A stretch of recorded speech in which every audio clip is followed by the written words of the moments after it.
Hello everyone, you are watching Butch. My name is Sigflup Sinislabel, also known as Assembly. This is episode number 1 of Butch. So a introduction is necessary. I really like the term Butch. It's one of my favorite terms, and I'm hesitant to use it a lot, and I haven't really taken ownership of it, and I want to take ownership of this word, at least for me in my life, because I've grown to it, and it's fitting for this stage in my life, and so I'm trying to do butch things, and I'm trying to describe myself as a butch woman,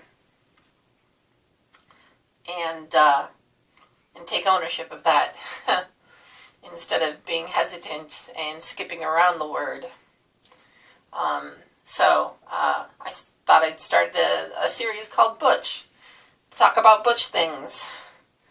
The first butch thing we're going to talk about, well, what happened was I asked my partner, like, what should I make the first episode about? And they're like, tools.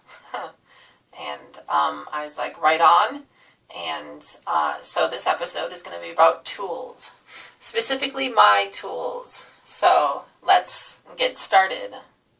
The first tool I have is a graphing calculator. This is a very useful tool. I don't use the graphing feature so much because I'm not that into the maths.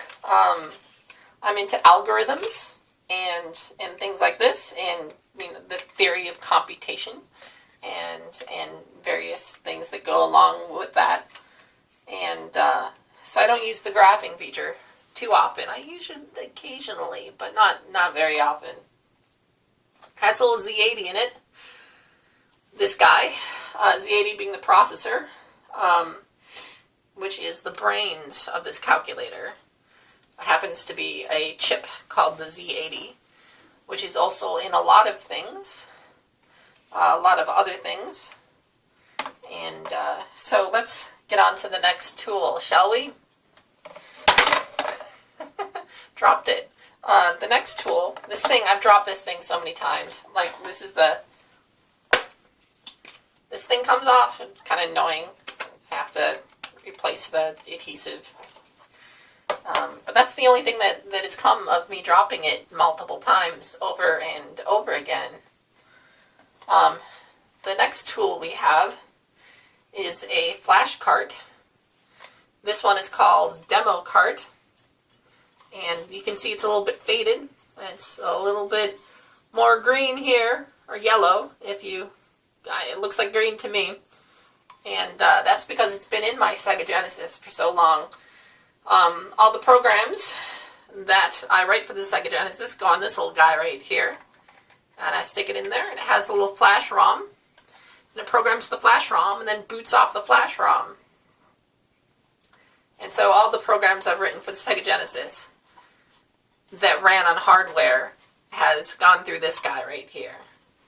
And all the demos I've tested on hardware has gone through this guy too. I'm not really doing too much Genesis development right now. I have a Wicked track, which is cool for a nice demo. And so a demo is in the MITs.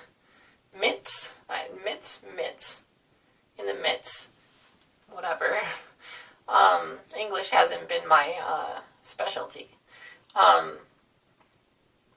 So a demo is in there somewhere in the future, but it's not a priority right now.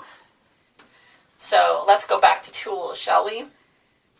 The next tool I have is this guy right here. Just an audio recorder. A little beat up. You can see kind of what it looks like.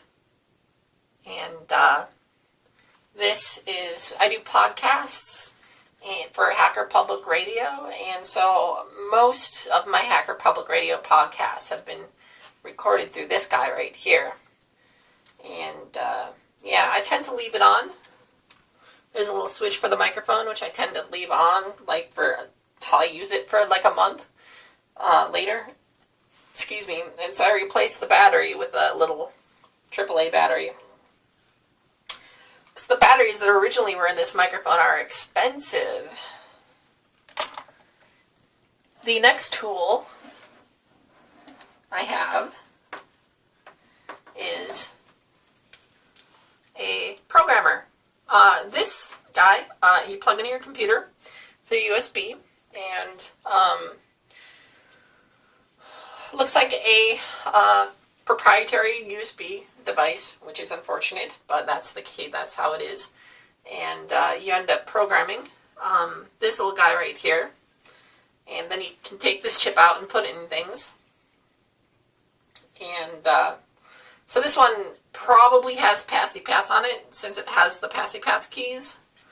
I haven't changed it to do anything else, and so that's what this is. This is the regulator bypass right here, so it's powered by USB. Took the regulator out because 5-volt regulators are really nice to have, and I took all the chips out as well. So, because this was a voltage converter for that could be used for serial lines, and I had a Dreamcast at the time, and the Dreamcast serial line is CMOS, and which is miserable because you want to hook that up to a serial port on your computer, so you have to do stepping up and stepping down of voltages, and so that chip was really useful. I tend to take chips out of things. My next tool, and the last tool that I have for you guys, unfortunately, I only have 1, 2, 3, 4, 5 tools here. My next tool is the Logic Probe. This is my Logic Probe. It came as a kit from FutureLec, a company in Taiwan, I believe. It's really nice. I like it. It's a little ohms meter too, and it's nice. So if you do any digital design, you're going to have yourself a Logic Probe. That's very necessary, or a Logic Analyzer. If you have a Logic Analyzer and would like to give it to me, please send it to me. You can send me a message.